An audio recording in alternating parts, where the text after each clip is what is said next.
شهد وزير البترول إيزيكيل لول مؤخرا برفقة وزير النفط والغاز السودانية أسحري عبد القادر على ضربة البداية لعمليات اختبار معالجة الآبار بحقول تيموساوس بولاية روينغ. المزيد في سياق التقرير التالي مع الزميل فرانسيس موين.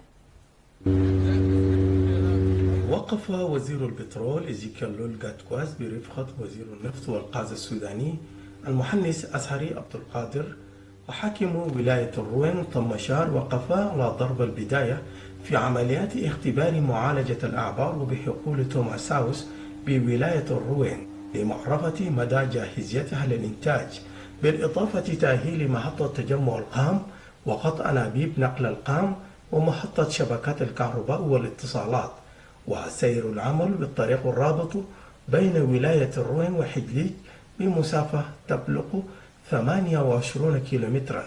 زيارة عكست جدية البلدين لإعادة تدفق النفط والخروج من الأزمة الاقتصادية. هذا وأكده كل من مدير شركة توبكو السودانية المهندس مصطفى عبد الله أحمد ونائب شركة جيبوك المهندس أنجلو شول دونوي أن كل الترتيبات تجرى على قدم وساق لتغطية الإنتاج المطلوبة في المرحلة الأولى نهاية هذه الشهر. بالنسبة للآبار اتعمل تيست 8 آبار، 7 منهم شغالات بصورة كويسة جدا جدا وحيغطوا المطلوب من الإنتاج في المرحلة الأولى، وحنواصل التيست للتوتال حيكون 17 بير على سنه طوال حيكون عندنا ليفل بتاع إنتاج واحد خلال المرحلة الأولى. So our work here is going well in Tamu South and Ruang State, and we appreciate the support of Ruang State government, the support of two ministers for their frequent visits. حاكم ولاية الروين طمشار رحب بجدية البلدين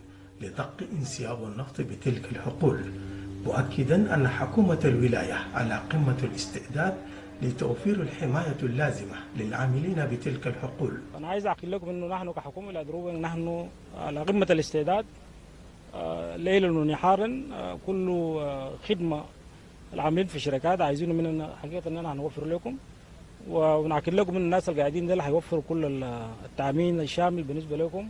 وزير النفط والغاز السودانية المهندس أسحري عبد القادر أكد أن هنالك نجاح قادما مطمئن الشعبين البلدين بأن العمل تسير كما خططت له في الميقات المحدد.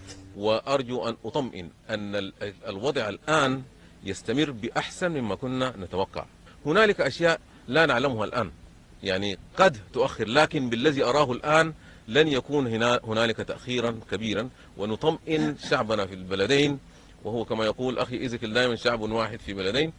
إن شاء الله أبنائكم شغالين في كل الحقول المختلفة، إن شاء الله حيكون شغل متوازي حتى بالنسبة للوحدة وبالنسبة للحقول الأخرى. وزير البترول إيزيكيل لول غاتكواس ناشد الشركات بمضاعفة جهودهم للإسراء لإعادة تشغيل دق النفط في بداية شهر سبتمبر المقبلة لفائدة الشعبين الشقيقين. وأكد الوزير لول التزام البلدين لإنفاذ توجيهات الرئيسين. Others estimate that they have reported to us they can even produce 12,000 barrels in these 6 wells or 7 wells that they have tested and they flow very well.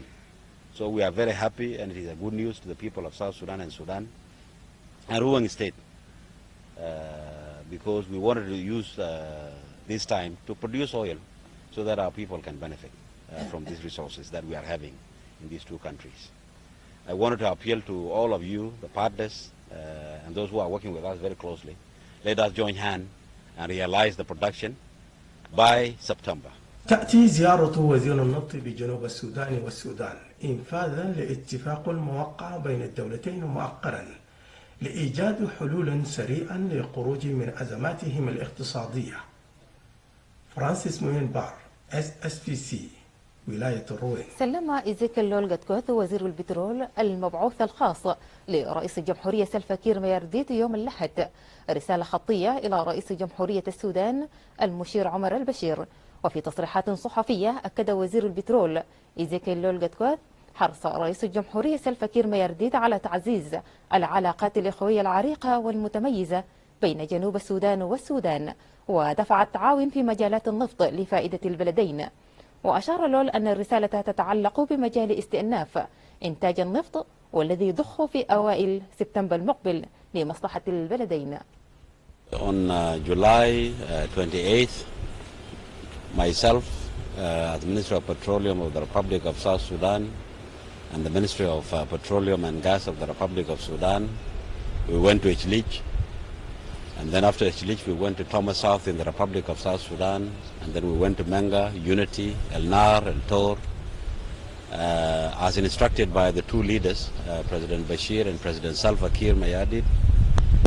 We are resuming the production of the oil by September 2nd this year. Based on the technical assessment, we will be producing 45,000 barrels a day only in Tor and also in Thomas South. We will be producing, and immediately after the production is resumed, we will go to Menga and Unity, and by the end of the year, the production in the block 1, 2, and 4 will be fully operational. This is the instruction from the President, Salva Kiir Mayardit and President Bashir. So the people of South Sudan and the people of Sudan, definitely they will start enjoying their resources, which is the oil, by September this year. The commitment is there from the two countries and from the two leaders. That's why myself, I'm here, and I was sent by President Salva Kiir Mayardit to deliver this special message, and a message related to the oil resumption. And the President received it very, very well, and we are moving forward. The economy of the two countries will improve immediately by September.